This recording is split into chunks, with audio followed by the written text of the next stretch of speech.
Olá, pessoal, boa Acho que noite. entrou. Haroldo Ribeiro, dia 5 de outubro, exatamente 20 horas e 1 minuto. Desde já agradecer a presença de vocês aqui na live, que está sendo transmitida em paralelo para o Facebook e o YouTube. Tentei fazer também a transmissão em paralelo para o Instagram, deu um problema técnico aqui na plataforma, que é o que eu utilizo para poder transmitir para as 3 plataformas paralelas. Deu um problema técnico, deixei uma gravação no meu canal Instagram para que as pessoas que tenham realmente interesse na live, elas migrem para o canal YouTube, que eu vou estar aqui junto com o engenheiro Milton Zen. Boa noite, Milton. Tudo bem por aí, cara? Com a graça de Deus, tudo bem. E com você? E com a família? Beleza, Tudo Zen. firme e Desde forte. já agradeço a sua participação aqui. Daqui a pouco eu vou te apresentar melhor. É o tempo que o pessoal vai chegando aqui gradualmente na nossa live, né?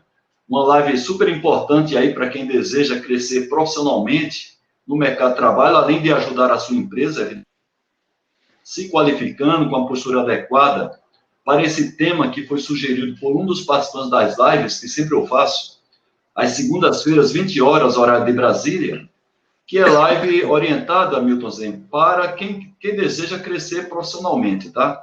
Não é uma live direcionada para empreendedores, tá? Para empreendedores teria que ter um outro tipo de orientação, que não é o foco dessas nossas lives.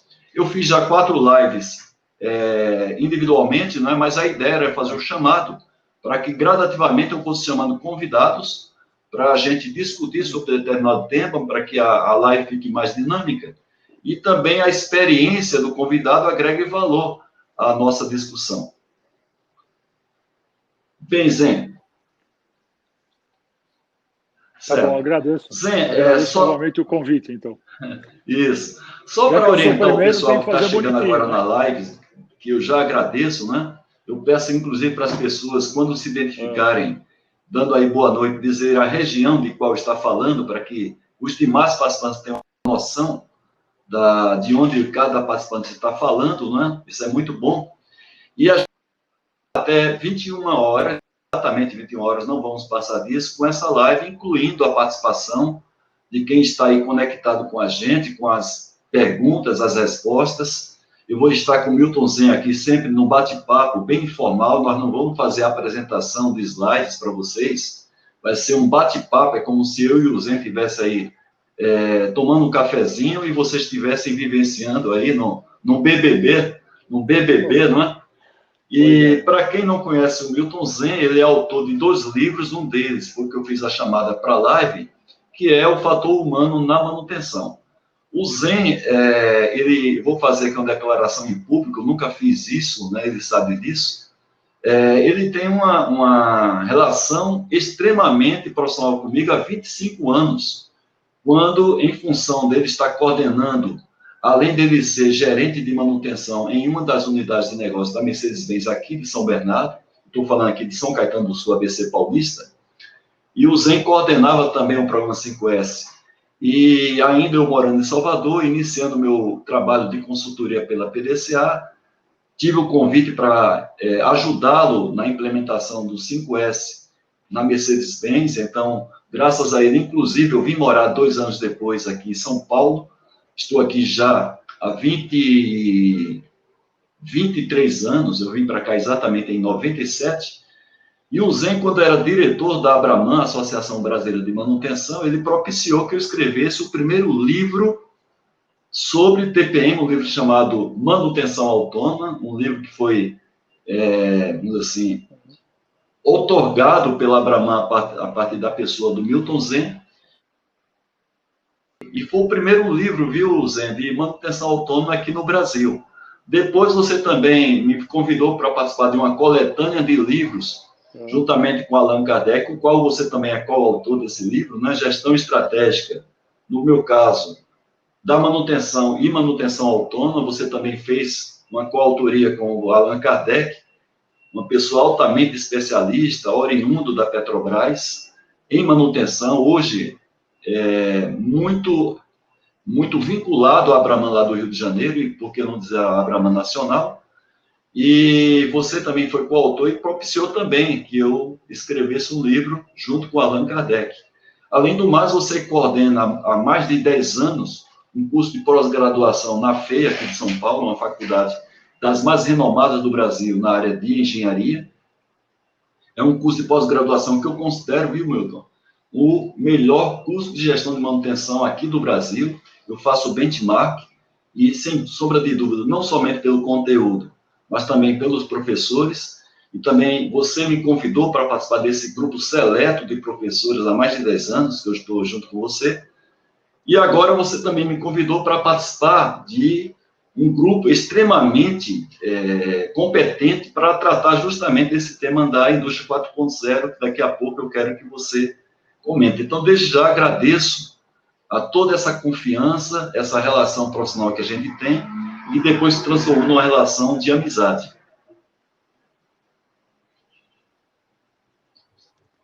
Haroldo, se você me permite fazer um complemento, eu diria o seguinte: tua memória é melhor que a minha, né?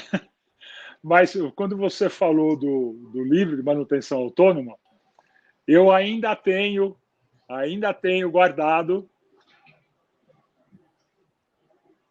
eu acho que está ali naquela estante ali, o primeiro rascunho que você me passou para fazer a leitura do livro, e eu guardei, eu tenho ele até hoje.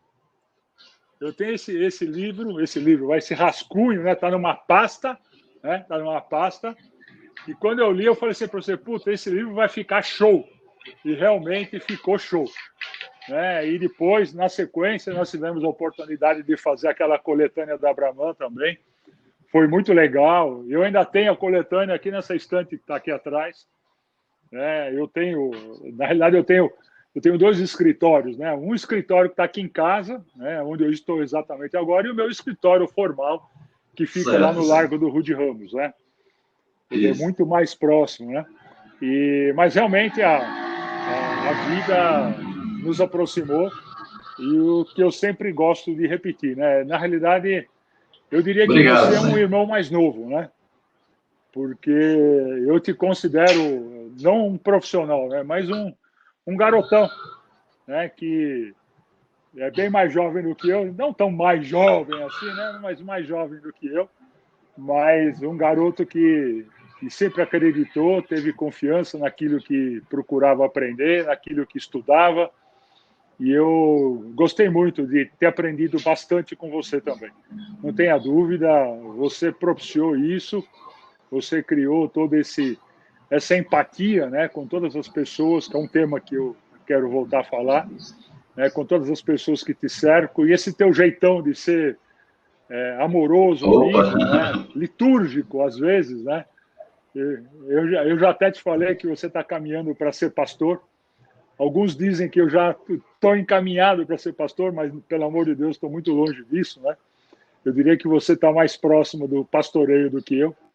Eu te acompanho também nas tuas liturgias dominicais, e eu fico bastante feliz em assisti-lo, em ver e ouvir sua palavra.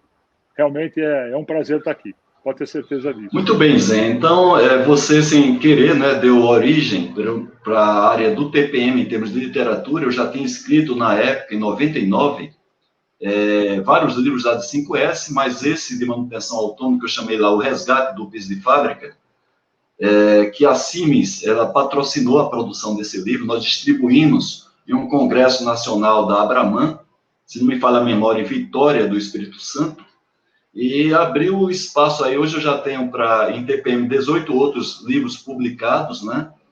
E você foi o responsável, inclusive o principal, que é a Bíblia do TPM. Eu tive, vamos dizer assim, você também me honrou em fazer um prefácio do livro, com outras autoridades do assunto, o Gil Branco, o Lorival Tavares, o próprio colega seu, Luiz de Carvalho, da Mercedes-Benz, nosso amigo, né? Ex-diretor executivo da Mercedes-Benz. Nossa. E você prefaciou também, junto com Gil Branco Filho. Então, são todas pessoas de renome nacional que me honrou em prefaciar o livro A Bíblia do TPM. Então, desde já agradeço a você. Os convidados começam a chegar aqui. Eu estou aqui já com o Maurício, que sempre está presente nas minhas lives. O Noel Messias, que é hoje consultor pleno certificado em 5S por mim, a Sheila, temos aqui também a Marilene e o Fernando da Polo Soluções, lá de Fortaleza. Eu espero que, ao longo do tempo, outras pessoas entrem na live e algumas pessoas, em função de compromissos, principalmente pessoais, não conseguem participar, já antecipam pedido de desculpas, e eu sempre disponibilizo essa gravação no meu canal YouTube, youtube.c/Haroldo Ribeiro, né? Você também vai ficar com essa gravação para poder também explorar no seu canal e o canal profissional que você também gerencia. Daqui a pouco a gente vai falar sobre ele.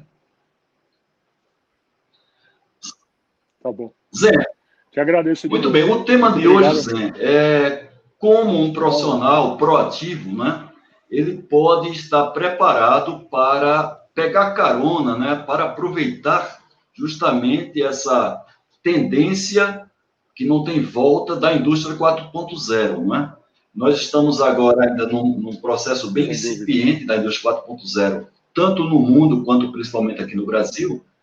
Nós já participamos de um grupo que a gente estuda semanalmente esse assunto com outros profissionais, mas eu queria, já para iniciar, e talvez algumas pessoas não dominem muito o assunto, você dissesse de maneira assim resumida e simplificada o que é a indústria 4.0.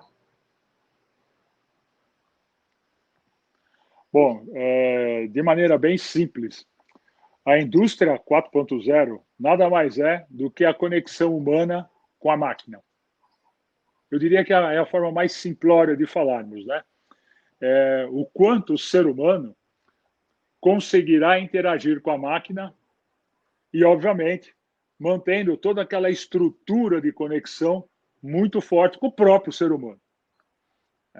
Eu diria o seguinte, né? A questão da tecnologia, nós temos um colega em comum, Ronaldo Fogo, amigo meu, que você conhece, ele sempre fala e repete, né? Até nos artigos que ele tem escrito ultimamente, a tecnologia está à nossa disposição. Nós podemos ver, né? A cada semana aparece um aplicativo novo para que nós possamos fazer transmissões, conexões, YouTube com Instagram, Instagram com Facebook, Facebook com Twitter e assim sucessivamente. Até o ano passado, eu, pessoalmente, estava acostumado a usar o Skype, male usava o WhatsApp, né? Mas nesse ano, com a pandemia, eu tive que aprender a interagir fortemente com a máquina.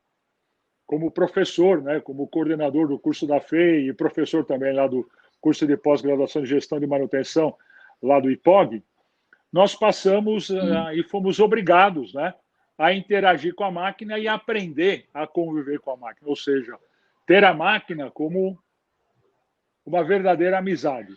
E através da máquina, podermos multiplicar todos os conhecimentos que nós, no dia a dia, levamos aos alunos através de sistemas presenciais.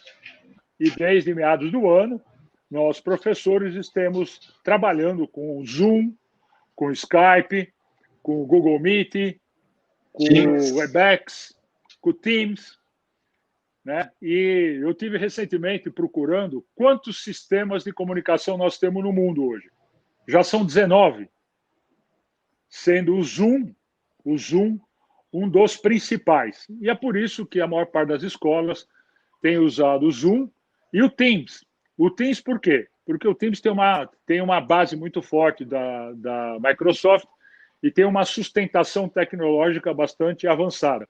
Ou seja, a relação homem-máquina no Teams e a relação homem-máquina no Zoom, ela é bastante simplificada e facilitada para aquele com quem esses sistemas trabalham.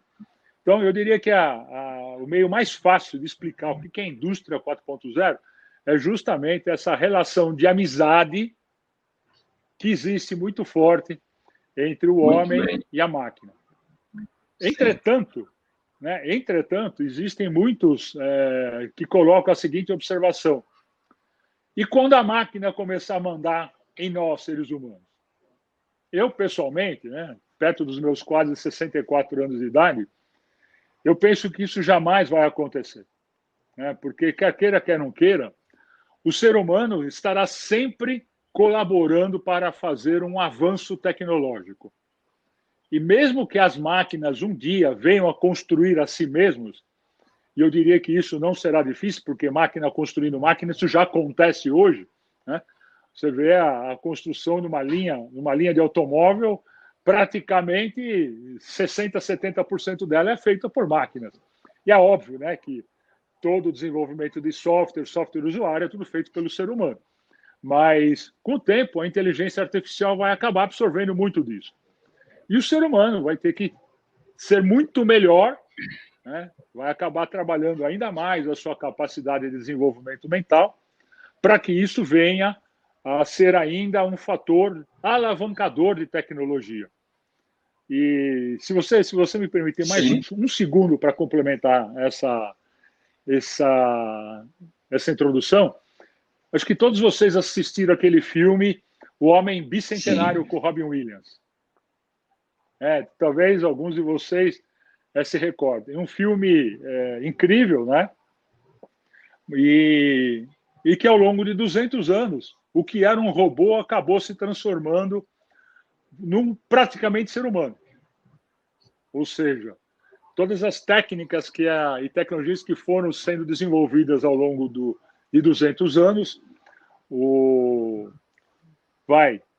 a empresa que passou a corroborar daquele desenvolvimento no Homem Bicentenário foi introduzindo melhorias naquele corpo físico, inicialmente mecânico, que acabou se transformando ao longo dos anos em um corpo mais físico do que mecânico, né?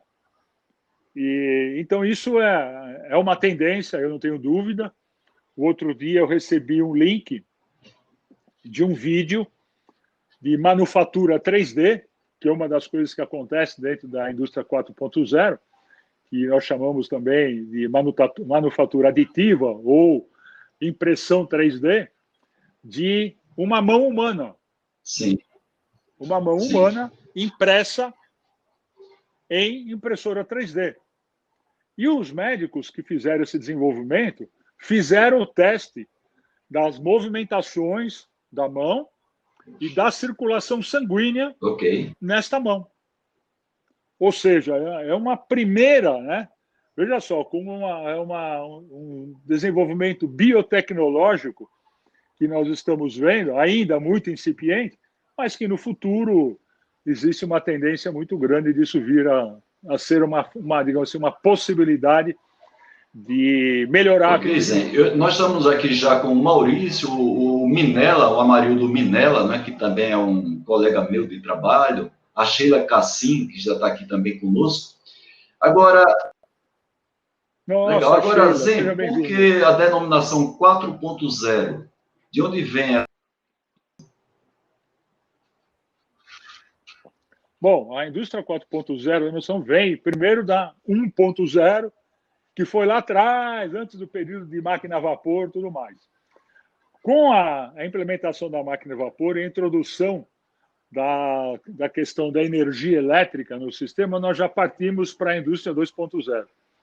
A indústria 3.0 é aquela que começou o desenvolvimento e a aplicação no dia a dia de robotização e mecanizações mais elevadas e automação. E a 4.0 é aquela que incorporou tudo isso e agregou principalmente inteligência artificial, que está em pleno desenvolvimento e que, infelizmente, no Brasil ainda nós estamos bastante incipientes. Certo. E o que você falou aí, inteligência artificial é uma das bases tecnológicas, né, do 4.0. A gente escuta falar muito da chamada internet das coisas e também sistemas cibernéticos, né? Então, parece que essas três tecnologias compõem um pouco aí a base, aí, claro, com o fator humano que você aí destacou, a base dessa indústria 4.0, claro que para ela ter uma eficiência, talvez precise a gente realmente ter esse avanço da internet 5G, né, para que a gente tenha a velocidade na transmissão, para que a gente possa ter entre o comando na base e a ação lá na máquina final, você tem isso aí quase em tempo real. Então, eu queria que você aí comentasse um pouquinho, você já falou um pouco da inteligência artificial, mas esses outros dois componentes que a gente escuta falar, a internet das coisas e a questão dos sistemas cibernéticos. Tá. Bom, a questão da internet das coisas, nós já temos isso em uso em muitas das residências. Residências que, digamos assim, não diretamente, propriamente só no Brasil, mas principalmente em países mais avançados de tecnologia, quando eu falo Alemanha, Estados Unidos, França, falamos a respeito dos países asiáticos, né? Isso me faz lembrar, quando eu estive no Japão em 1982, se não me falha a memória, 82, 83, mas acho que foi 82, que eu fui visitar a União dos Cientistas, dos Engenheiros, né? União dos Cientistas Japoneses, Engenheiros, né? A famosa JUSE, que eu entrei lá e fui conhecer, e depois eu fui passear nos bairros de tecnologia de Tóquio. Eu cheguei nas ruas e estava a minha esposa, né? E nossa, pelo amor de Deus, os caras vendem computador na beirada da calçada. Akihabara. Akihabara. Pelo amor de Deus, eu vi aqui, eu falei, no Brasil nós male temos computador ainda, e os caras vendem computador aqui na beirada da calçada. Você passava de carro, comprava o computador, pagava ali na hora. Eu falei assim, pelo amor de Deus, será que um dia a gente vai ter isso no Brasil? E foi muito rápido, né? Eu lembro quando eu comprei o primeiro computador, foi na realidade foram dois primeiros, né? Foi um CP200, velho CP200, e um velho CP400, que era da antiga Prológica, era a reserva de mercado no Brasil. E depois eu comprei um computador que era um caixotão desse tamanho, assim, que tinha 40 MB de memória, os discos eram discos desse tamanho, né? E eu falei, comprei uma impressora e o visor era de fósforo verde, você com certeza vai lembrar, né?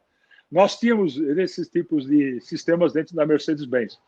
Mas foi uma alegria ter tido aquela oportunidade, né? Foram eu lembro até hoje, $1.400 para comprar o computador, né? O visor de fósforo verde e uma impressora também. Foi $1.400. Óbvio que foi importado, né? Mas que nós não tínhamos isso no Brasil na época. Mas você vê como as coisas mudaram, né? Hoje, a internet das coisas, você chega em casa com o teu celular, vindo da rua, você liga o aquecimento solar, você liga o teu ar-condicionado, você liga o teu vídeo, você liga teu micro-ondas, você faz um monte de coisas através simplesmente do seu celular. Hoje nós falamos também, onde você vai, você tem acesso a videocâmeras espalhadas, eventualmente se você tem alguma necessidade, mas se você quiser ver videocâmeras espalhadas mundo afora, é só você entrar no site de videocâmeras mundial e você vai ver videocâmeras do mundo, né? Você consegue ter informação de sistemas ambientais ao longo do mundo clicando num raio de um aplicativo. Ou seja, a internet das coisas, apesar de nós não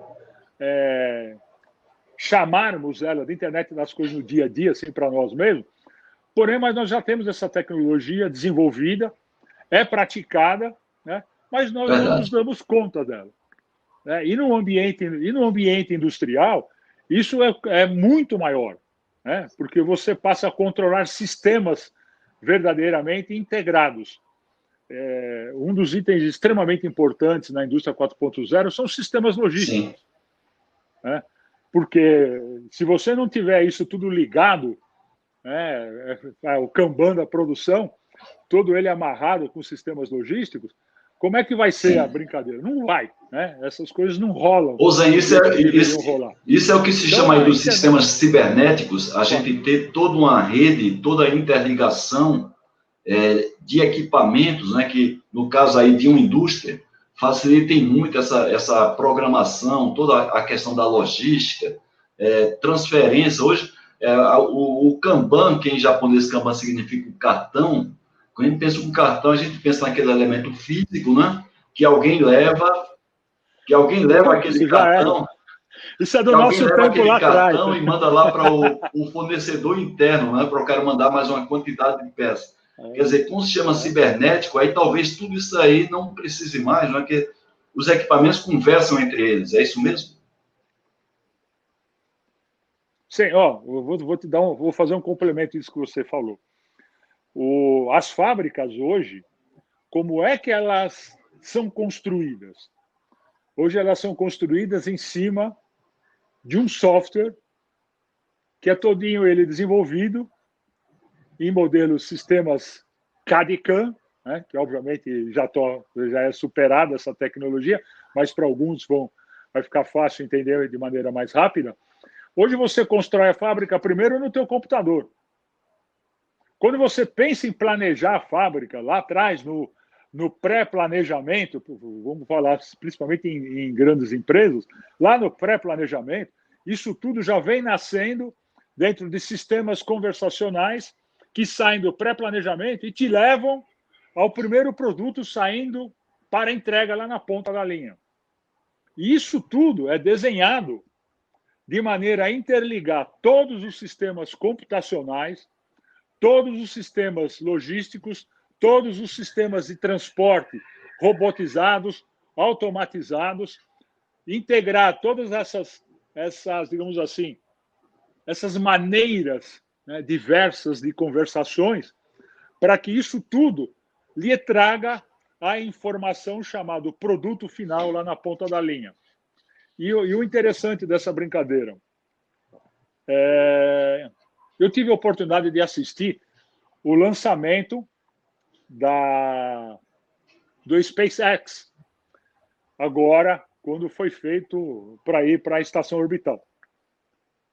Se vocês repararam, o painel de comando do SpaceX inexistia. Nas primeiras fotografias, eu falei, tá faltando alguma coisa, né? Tá faltando alguma coisa. E aí, eu depois passei a acompanhar mais de perto, né? Mas primeiro eu acompanhei o lançamento, tudo. E o painel são vários televisores, né? Que tem na frente dos pilotos, né? Dos astronautas, e eles ficam só assim. Ok. E pronto, não faz mais nada. Então, você imagina o que significa sistemas cibernéticos olhando em uma nave espacial. E é todinho ele, né, embasado em modelos conversacionais que, para o nosso modelo mental, né, e eu diria que para o modelo mental de muita gente ainda, é muito, muito, muito, muito avançado. E que nós seremos obrigados a nos adaptar.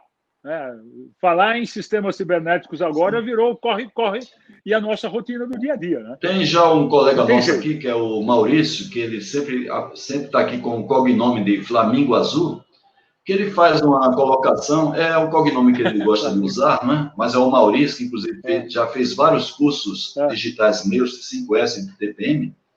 Ele faz uma colocação que, inclusive, a gente discute no nosso grupo, né? O nosso Centro de Estudos Avançados de Gestão de Riscos, Ativos e Manutenção daqui a pouco.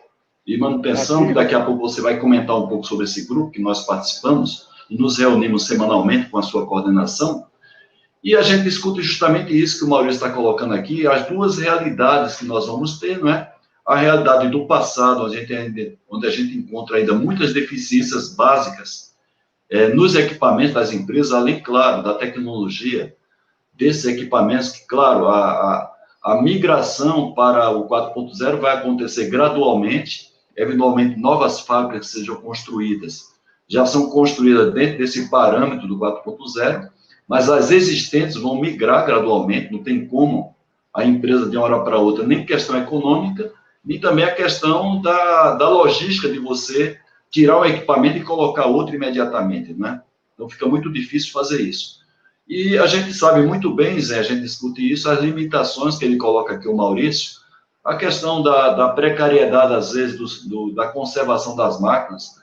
Você é um homem especialista em manutenção há mais de 30 anos, aqui na Mercedes-Benz de São Bernardo, então você tem autoridade para falar sobre essa questão da manutenção.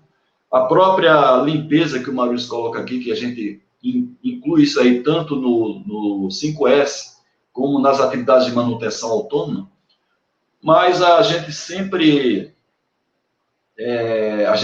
fica tendo que atentar para o presente e para o futuro. Não dá para a gente tentar consertar essas debilidades, mazelas que a gente tem hoje, e sem estar preparado também para esse futuro, principalmente as empresas e os profissionais. Então, eu queria que você, inclusive, já começasse essa abordagem aí que o Maurício está fazendo, já dando uma ênfase agora, que é o tema da nossa live, ou seja, como nós que desejamos crescer profissionalmente, temos que aproveitar a tendência da indústria 4.0 para a gente estar qualificado, inclusive na frente dos demais concorrentes nossos no mercado de trabalho. Bom, obrigado, Maurício, pela pergunta especial. Chuchu, beleza? E aqui eu vou me permitir fazer uma observação. Nós temos um colega em comum, que é o professor Luiz Tavares de Carvalho. Ele hoje ele está próximo dos seus 75 anos, talvez um pouco mais, e ele é um grande estudioso também do ambiente industrial. E tanto ele quanto eu temos uma maneira bastante pragmática de enxergar a indústria 4.0.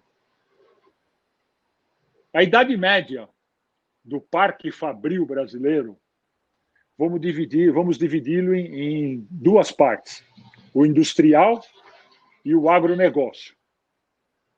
Industrial e agronegócio. O industrial, a idade média do parque fabril está em torno de 22 a 25 anos de idade. Ou seja, temos efetivamente um grande problema, né? Porque você vai pegar máquinas, equipamentos, instalações que estão para lá dos 15 anos de idade. Não estou dizendo que são velhos, tá? Eles podem ser antigos, porém são verdadeiramente práticos, estão em uso, portanto não são obsoletos. Lembrando a diferença entre antigo e obsoleto. O antigo é idade, obsoleto é quando não se presta mais ao serviço de processo ou de necessidade do ambiente produtivo. E aí, eu sou obrigado, como empresário, a substituir este equipamento e colocar um equipamento mais novo. Então, a pergunta do Maurício, como eu falei, veio bem a calhar, porque ela nos obriga a enxergar dois mundos. Temos que enxergar dois mundos. Porque mesmo na indústria automobilística brasileira e em muitos países mundo afora, você tem no ambiente de montagem, a boa prática. Inclusive, né, Zé, essa semana passada, a Mercedes-Benz fez uma transmissão aberta pelo YouTube para justamente mostrar o que ela já está fazendo no 4.0. E o Rafael, exatamente, nosso colega da Mercedes-Benz, ele faz parte do nosso grupo, nosso centro de estudo, que inclusive tem esse tópico especial que você coordena, que é a Indústria 4.0, que na nossa última reunião ele colocou tudo que vinha fazendo na área de montagem final dos caminhões aqui da Mercedes-Benz de São Bernardo. Então, olha que interessante. Quando você fala em linha de montagem, seja ela de montagem bruta, né, ou montagem final e montagem de chassis e tudo mais, isso você vê em todas as principais fábricas do mundo, você já tem a prática boa da indústria 4.0. Mas no Brasil, em países emergentes, a exemplo do Brasil, você tem toda a parte de construção das peças, usinagem, preparação e tudo mais, ainda feito por máquinas que têm muito mais do que 10, 15 anos, que exigem uma boa prática dos princípios de 5S, dos princípios de TPM, e se tudo der muito certo, essas empresas praticam um pouco do RCM. Mas, você vai falar assim, pô, puxa vida, né? Numa palestra que eu tive a oportunidade de fazer parte da Universidade Federal aqui de São Bernardo, aqui do Grande ABC, nós fizemos uma pesquisa com cerca de 150 empresas da região. 150 empresas da nossa região, aqui do Grande ABC. Apenas 5% delas praticavam os 5S.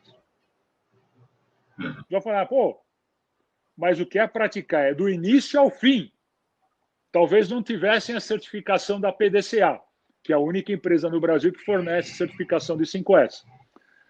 Porém, apenas 5% praticavam 5S. Ou seja, se você tem apenas uma parcelinha desse tamanho, perto de um parcelão desse tamanho aqui, que faz 5S, é óbvio que faz 5S, mas pode não fazer o TPM, que seria uma segunda atividade. E uma terceira atividade seria o RCM. Depois, a gestão de ativos. Aí a prática adequada da NBR Sim. ISO 55000.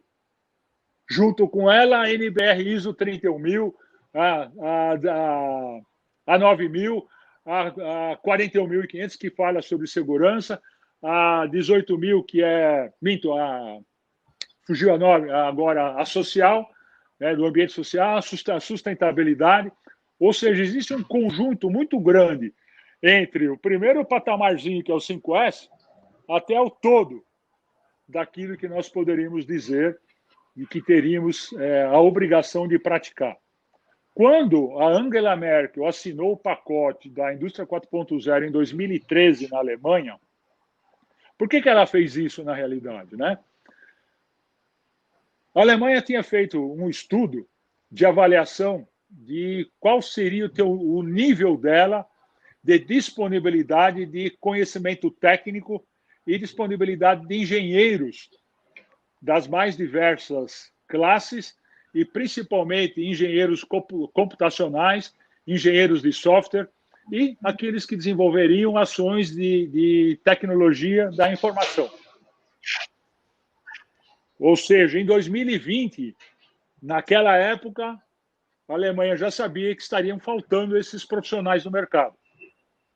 Agora, para atender cada vez mais a necessidade da individualização dos produtos, porque aquela tá história, né? Eu, Zen, quero um celular desse tipo. O Haroldo Ribeiro quer um celular desse tipo. Vem o Maurício, eu quero um celular desse tipo. Vem um outro colega que esteja assistindo, eu quero um celular desse tipo. Como é que você faz, usando os modelos produtivos do início da nossa carreira de engenharia, há 40 anos atrás, como é que você conseguiria produzir tamanha diversidade sem estarmos vivendo um mundo altamente digital? Seria impossível. Seria impossível.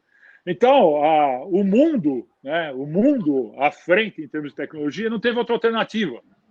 Ou eles dizem, ou nós entramos na tecnologia da 4.0, aceleramos o nosso modelo de internet, ou nós não vamos conseguir atender o mercado. Ou seja, tendemos a fechar as indústrias, gerar desemprego, fechar grandes modelos produtivos que estavam nascendo. Ou seja, a indústria, principalmente a indústria automobilística, ficou entre a cruz e a caldeirinha. Ou eu me adapto... Ô Zé, e situação como esta, há uma tendência dos profissionais do mercado também, porque a empresa que começa a migrar para 4.0, ela já começa a exigir um pouco, principalmente dos profissionais de engenharia, né, formação técnica, que já tenha um conhecimento e, quem sabe, até experiência na indústria 4.0. Então, eu estou aqui com uma pergunta feita aqui pelo Furlanes Lucas, né, que ele está colocando aqui na condição de um estagiário, provavelmente um estagiário de engenharia, e a pergunta dele serve para outros profissionais. Hoje, de maneira assim objetiva, como é que um profissional consegue se antecipar, né, se preparar, se qualificar? Você, particularmente, dentro do nosso estudo, você está aí tentando atualizar esse curso de pós-graduação de gestão de manutenção e ativos para um curso mais completo, que já inclui, inclusive, as disciplinas relacionadas à indústria 4.0. Mas qual é o conselho, assim, o objetivo que você daria para profissionais, principalmente que estão aí na liderança, né, tanto os engenheiros como os técnicos, para se anteciparem o mais rápido possível, para estarem preparados, tanto para ajudar a sua empresa, como também na chamada empregabilidade? Eu vou me permitir fazer uma sugestão. Deixa eu só abrir aqui. Enquanto você abre aí, eu estou aqui agradecendo a participação de outras pessoas que entraram aqui. Deixa eu ver. Rapidinho. Algumas aqui, o próprio Fulano Lucas que formulou a pergunta. Nós temos aí ainda 20 minutos para levar essa live. Vocês podem perguntar aquilo que não ficar muito claro ou alguma curiosidade. E, Zé, por favor, pode discorrer aí a sua ideia. Vamos lá. Se vocês abrirem aqui uma das minhas páginas dentro do Instagram... Ô, Zé, como é que o pessoal te encontra no Instagram? Qual é seu nome lá no Instagram? Coach.miltonzen. Milton Zen com um N de navio. Essa é uma página. Isso, Milton Zen com N de navio. Ou magzen, magzen.academy. Nessas duas páginas do Instagram, mas na de coach, na última publicação que eu fiz, eu coloquei um sofá. Se vocês abrirem aí, tem um sofá. Aqui, ó. Ok. Tem um sofá e todo ele pintado de ouro. Ou seja, tem muita gente, com perdão da palavra, deitado em sofá de ouro, achando que o mundo parou por ali porque ele está deitado no sofá de ouro com o conhecimento que ele tem. Eu sinto muito em dizer que se você não sair do teu sofá de ouro muito rapidamente, você vai morrer no sofá de ouro. Infelizmente. Certo. Agora qual é o caminho que você dá assim, para os profissionais assim, começarem a já se atualizar para entender a indústria 4.0 e depois estar qualificado para isso?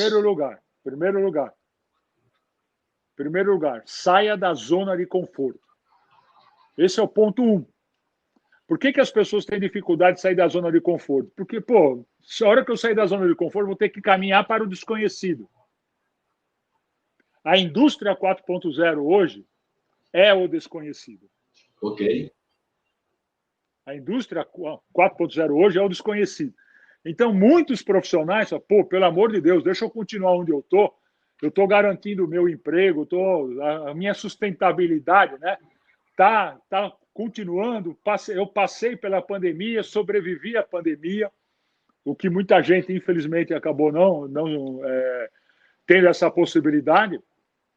Mas a pandemia nos obrigou a sair da zona de conforto. E o profissional que não sair da zona de conforto e caminhar em busca dos conhecimentos técnicos, inicialmente conhecimentos técnicos necessários para a indústria 4.0, que é a internet das coisas, a manufatura aditiva, sistemas cibernéticos conversacionais, para que tudo possa ser unido, os sistemas logísticos controlados por sistemas computacionais. Eu estou falando da inteligência artificial. Conhecer as equipes de manutenção ainda estão começando a conhecer o que significa a inteligência artificial. Começando. O RCM, digamos assim, foi, há anos atrás, um princípio da inteligência artificial. Quando John Mowbray falava isso lá na década de 90, que ele transformou da indústria aviônica para a indústria, para o ambiente industrial, para a manutenção industrial, quando ele criou as terminologias do RCM, simplesmente nós começamos ali a desenvolver aquele conjunto muito grande de planilhas, onde as informações eram detalhadas, desenhadas, e nós tínhamos as verdadeiras correlações. Poderíamos dizer que aquelas planilhas lá atrás foi o início do que nós estamos chamando hoje de inteligência artificial, que hoje você entra com as informações, e eu discuti isso a semana passada com o Denis, né, que é o presidente e CEO da SQL do Brasil, exatamente esse aspecto. Nosso amigo Kleber Siqueira, né, que foi uma pessoa muito colada ao Kleber Siqueira, que hoje ele inclusive foi ele responsável, né, em disseminar o SM2 do John Mowbray, saudoso John Mowbray, que eu tive a oportunidade de conhecê-lo numa palestra que a gente deu na Petrobras, tem mais ou menos uns 20 anos atrás, infelizmente faleceu, e eu estava olhando aqui para trás para justamente consultar o melhor livro em que eu já li até hoje sobre manutenção centrada em confiabilidade, é o livro do John Mowbray, que eu recomendo para qualquer um. E o Kleber Siqueira tem um grande mérito. Nessa estante que eu tenho aqui atrás, eu tenho os 3 livros sequenciados do John Mowbray, né? E ali foi para nós de manutenção, se fizermos uma avaliação, foram os primeiros momentos de inteligência artificial. Nós éramos obrigados a desenhar todas as potenciais falhas que um equipamento pudesse desenvolver.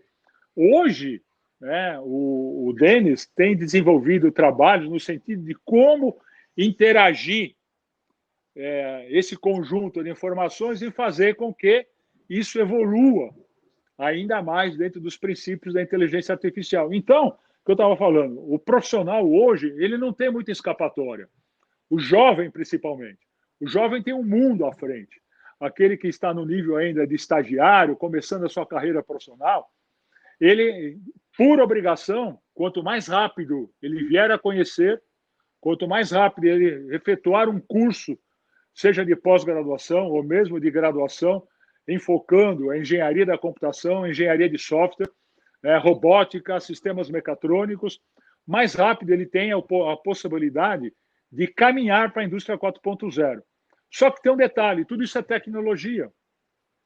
A tecnologia se aprende. Você adquire, você compra um ciclano da vida, você compra um computador da vida, a tecnologia você compra.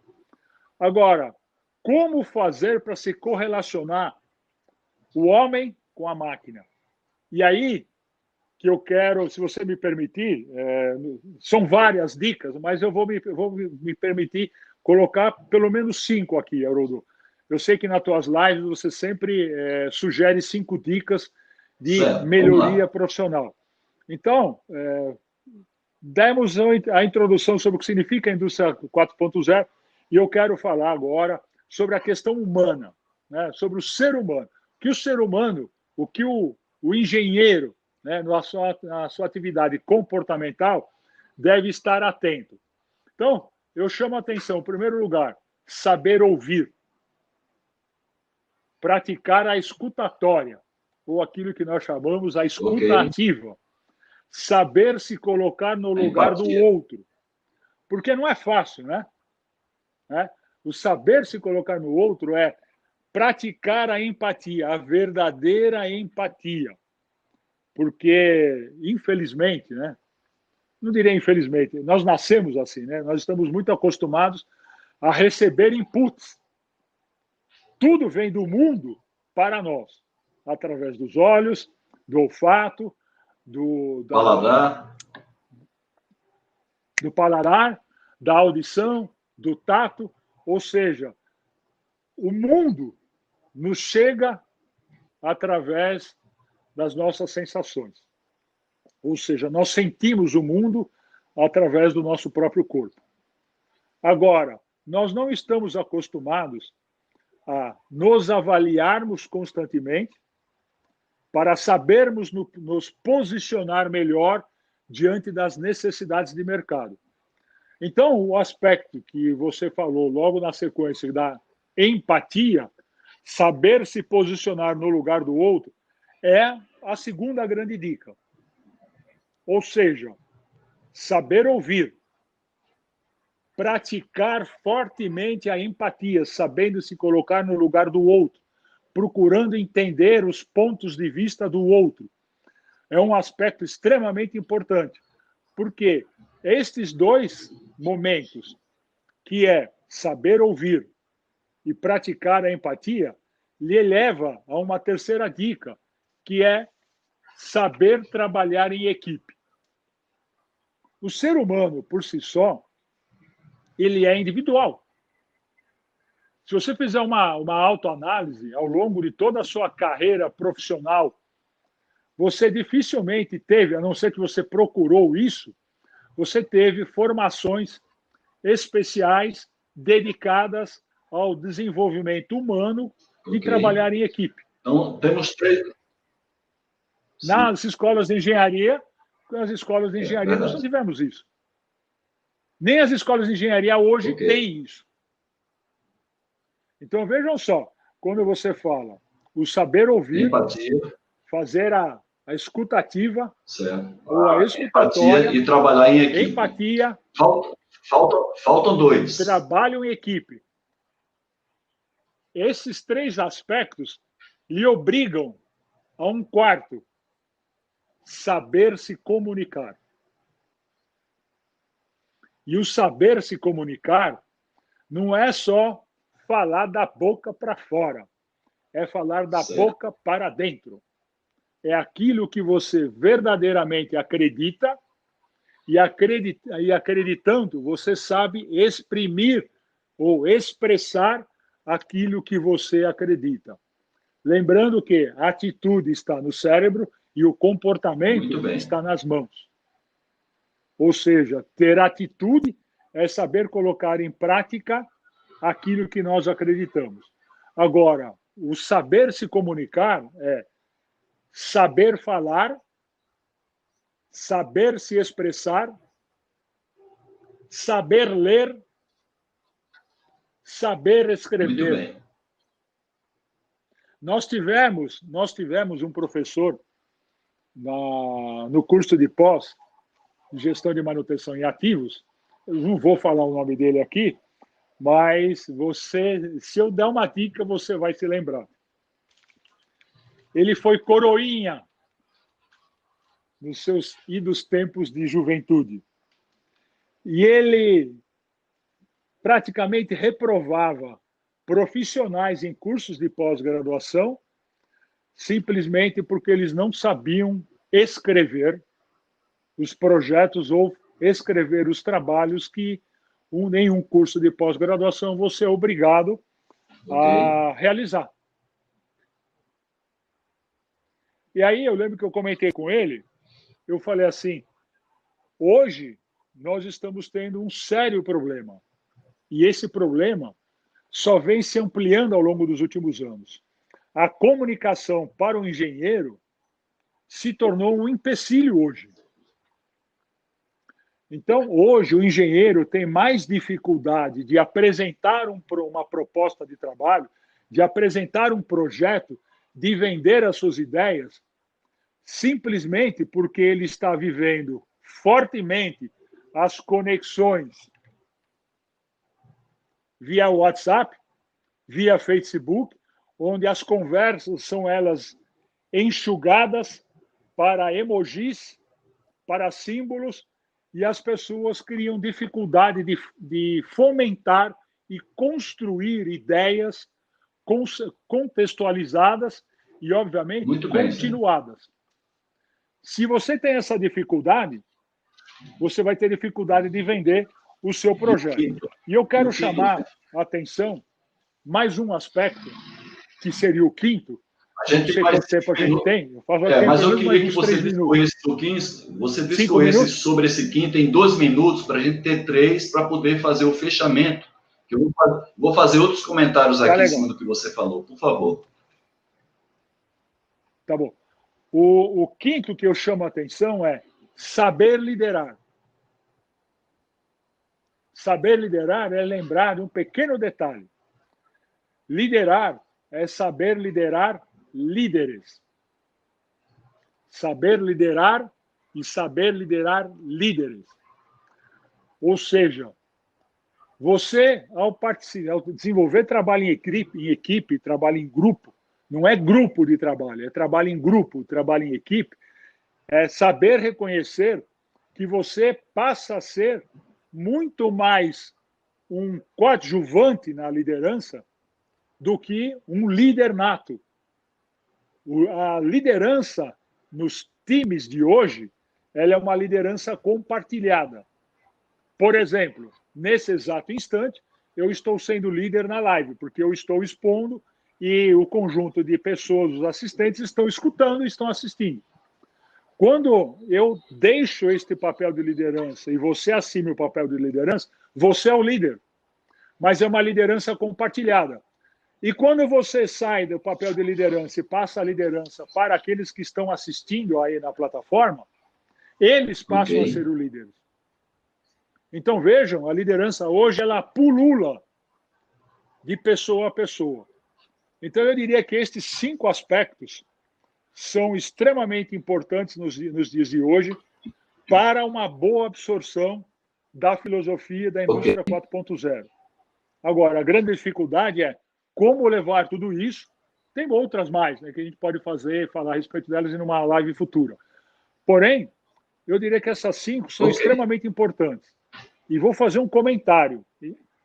Em uma palestra da diretora de recursos humanos da IBM na semana passada, ela falou o seguinte: esses tópicos são muito difíceis de serem encontrados nos profissionais de hoje. Por aí você vê quanto nós temos que evoluir. Muito bom esses 5 tópicos. Nós temos aqui mais 2 minutos, não queria passar disso. Temos participações aqui, não é, de outras pessoas que foram chegando gradualmente. O Fulanes Lucas comenta realmente essa dificuldade que você, inclusive, colocou nesses 5 pontos. Chegou também aqui o Rafael Pereira, chegou aqui também para participar o Arthur Dantas, o Vitor Hugo. Então, a gente já agradece a todo o pessoal e dizer que essa live vai ficar, de qualquer maneira, gravada no meu canal YouTube, para que vocês possam assistir a íntegra e compartilhar com a sua rede. Zé, a sugestão que eu tinha dado na nossa reunião do grupo, que a gente tem estudado semanalmente a indústria 4.0, é justamente a gente tentar tornar público a nossa discussão. Você criou um canal no YouTube chamado Seagran Indy 4.0. Claro, a gente está começando o canal agora, mas esse canal tem cada vez mais conteúdo para a gente tornar público, né, todo o nosso estudo. Nós temos engenheiros aí de diversos conhecimentos, inclusive advogados, né, faz parte também desse grupo nosso. Então, é tornar público, principalmente através do canal YouTube que você formou, chamado Seagran Indy 4.0, para que essa pergunta que foi feita aí por um dos participantes, a pessoa tenha acesso a isso que a gente tem discutido, né, nas nossas reuniões semanais, com um grupo aí de mais ou menos 20 engenheiros, a maioria oriundo de atividades práticas, profissionais das indústrias, das fábricas, e também a maioria também professores. Então, eu queria, já para concluir a nossa live, agradecer muito a você pela sua participação. Claro que a gente não espera que esgote o conhecimento, esgote o tema, isso é apenas uma provocação que a gente faz. E eu vou até, inclusive, Zé, você me deu aí uma luz. Nós temos dentro do grupo um pesquisador, que é o engenheiro Bruno, da região ali de Piracicaba, Campinas, que ele está pesquisando há muito tempo a indústria 4.0, está fazendo, inclusive, um trabalho para apresentar, que é um trabalho de mestrado. E provavelmente no dia 13, que é terça-feira, uma vez que segunda-feira que vem é feriado, a minha ideia é convidá-lo, vamos ver como é que está a agenda dele, para que ele faça a abordagem do resultado dessa pesquisa, para que as pessoas tenham mais informações sobre a indústria 4.0, as tendências, e possam, dessa maneira, se qualificar profissionalmente, não é, para que ele tenha mais empregabilidade e leve uma vantagem competitiva com relação àquelas pessoas que você colocou aí que estão deitadas no sofá de ouro. Então, eu queria que você fizesse as suas considerações finais, para que eu agradeça aqui a participação de todos. Por favor, Zé. Tá bom. Só para complementar, o Bruno Cândido faz parte do grupo, né, do Centro de Estudos Avançados de Gestão de Riscos Ativos e Manutenção, Seagran, que também, por sinal, né, se você procurar Seagran Indy 4.0 no Instagram, nós já estamos lá também. Ou seja, eu tenho a graça de Deus de poder ter uma história, né, profissional bastante ampla e também uma história, né, de desenvolvimento humano muito forte. Eu tive excelentes professores, né, na indústria e no ambiente universitário. E esse foi o motivo pelo qual eu acabei escrevendo o primeiro e o segundo livro, principalmente o segundo livro, Fator Humano na Manutenção, que eu recomendo que vocês leiam, que nós tratamos não só do engenheiro, mas tratamos até de espiritualidade dentro do livro, que é um tema que, na época, quando foi lançado o livro, o pessoal falou, você é louco, né? Falar sobre espiritualidade na empresa, 20 anos atrás, e hoje nós temos aí o Haroldo Ribeiro fazendo liturgia da palavra nos domingos, eu falando a respeito de espiritualidade para as pessoas que me cercam, né? Tem um canal chamado Milton Zen Jesus no Instagram. Você fala assim, puxa vida, né? Os tempos evoluíram, as pessoas também evoluíram. Então, o último comentário que eu quero fazer para vocês, os que estão ainda com paciência de assistir, né, as minhas colocações, que, por favor, saiam da sua zona de conforto e instiguem, deixem sempre uma pulga atrás da orelha daqueles com quem você conversa, para que se movimentem, saiam da zona de conforto, passem pela zona do medo, entrem na zona de aprendizagem e alcancem efetivamente um novo modelo mental e um novo modelo de bem viver, porque a tecnologia veio para ficar, né? Se nós não nos adaptarmos a ela e não mudarmos o nosso jeito de conviver com tudo isso que está acontecendo, nós estamos fadados ao insucesso. E eu os convido. Eu estou caminhando, né, para os meus 96 anos, que é o meu planejamento de vida. Estou indo para 64, significa que eu tenho pelo menos mais 32. E eu preciso continuar aprendendo para chegar até os 96 numa boa, sabendo entender tudo que vem pela frente e ainda podendo continuar a ensinar a todos aqueles que me cercam.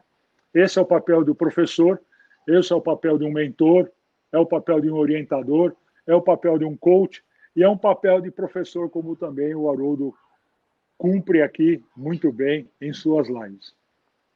Muito obrigado, Haroldo. Muito obrigado a todos aqueles que tiveram a paciência de nos assistir e que nos valorizaram, né, com as suas perguntas e com as oportunidades que nos foram dadas de colocarmos as nossas opiniões, né, e as nossas recomendações, mas que não são exatamente a verdade como um todo, né, mas é uma partezinha da verdade que nós temos aí no mercado. Muito obrigado a todos. Muito obrigado, Haroldo. Deus também te abençoe, Zé. E quem sabe eu pego carona nessa longevidade sua, né? Que eu quero estar com você colado, como sempre, há 25 anos, né? Nós já fizemos, eu e você, já fizemos na Bodas de Prata, né? Nossa. Pessoal, eu também... Já, viu? Posso levantar? Posso levantar só um minutinho? Espera um pouquinho. Não estranha não, que eu estou de bermuda. Apesar de eu estar bonito, estou que nem cara no Jornal Nacional. Estou bonito em cima e de bermuda embaixo. Quando você for lá, eu queria, viu, gente, agradecer a todos vocês que estão nessa live. Já é um bate-papo, conforme eu falei. O Zen está de bermuda, eu também estou aqui de bermuda na minha casa, em São Caetano do Sul.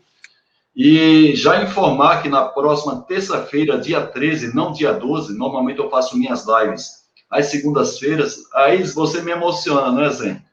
Zen está mostrando aí o quinto livro meu, a Bíblia dos 5S, com a dedicatória que eu dei para ele, né? Foi um livro-chave, esse livro já foi substituído por um livro chamado A Certificação 5S, que hoje é um... isso aí, Zé, foi um livro... Zé, é a apostila, né? Que se transformou num livro. É a apostila do teu curso. Eu lembro, a convite seu que eu dei esse curso aí, a convidar para a mãe. Então, parabéns aí. Fico muito feliz, porque nem eu tenho essa relíquia. Tenho tudo guardado. Muito bem, Zé. Essa apostila não, eu tenho um CD, não é, que já é o livro concluído. Né? Mas esse daí é uma relíquia. Mas eu tenho assim. Se um dia você quiser emprestar, eu Tá te empresto. certo. O que eu achei incrível é que você pratica o 5S, porque você tem um recurso que você julga necessário, que você acessou de maneira muito fácil. Eu estava aqui contando menos de 30 segundos. Tá logo ali, ó. Ali tem toda a parte de livros, né, dedicados a manutenção. Aqui tem os livros de manutenção, parte deles estão ali, estão aqui. Livros pertinentes ao ambiente de segurança industrial. Livros lá no topo ali, livros de liturgia da palavra, a quem eu acompanho, né, o pastor Hernandes, Silas Malafaia e outros. Né? Aqui embaixo eu tenho livros dedicados a ambiente de sustentabilidade. Né? Depois, ali atrás, tem outras coisas de como construir sua empresa, seu negócio, como ser melhor professor, como ser melhor no dia a dia da empresa, e assim sucessivamente. Muito bem, parabéns à vantagem. Tem que ser organizado, né? Pelo menos, mais ou menos. Né? Conforme eu falei no início, gente, a gente está aqui batendo um papo, né? É como se eu e o Zé estivessem tomando um cafezinho e vocês compartilhando aí como um estilo BBB do nosso conhecimento, da nossa experiência. E voltando a agradecer ao Zé e a todos que estão aí participando dessa live e o convite aberto para a próxima terça-feira, dia 13, uma vez que segunda-feira é feriado de Nossa Senhora Aparecida. Então, eu vou fazer a próxima live 20 horas na terça-feira e vou convidar o nosso amigo Robson Cândido, que é um pesquisador da indústria 4.0, Bruno Cândido. Eu falei como? Não, é o Bruno Cândido, perdão. Para que esteja compartilhando essa experiência e o estudo que ele está tendo com a indústria 4.0 com todos vocês. Então, vocês já podem, inclusive, compartilhar esse vídeo aí, que vai estar daqui a pouco gravado no YouTube. E eu espero a sua participação nas próximas lives, agradecendo mais uma vez a todos, e ao Rafael aqui, que fez uma última pergunta junto com o Arthur, que não deu para colocar aqui no ar. Então, uma boa noite para todos vocês, e conforme eu falo, sempre nos finais da live, fiquem sempre com Deus. Tchau. Amém. Amém. Tchau. Amém. Tchau. Fiquem todos com Deus. Tchau.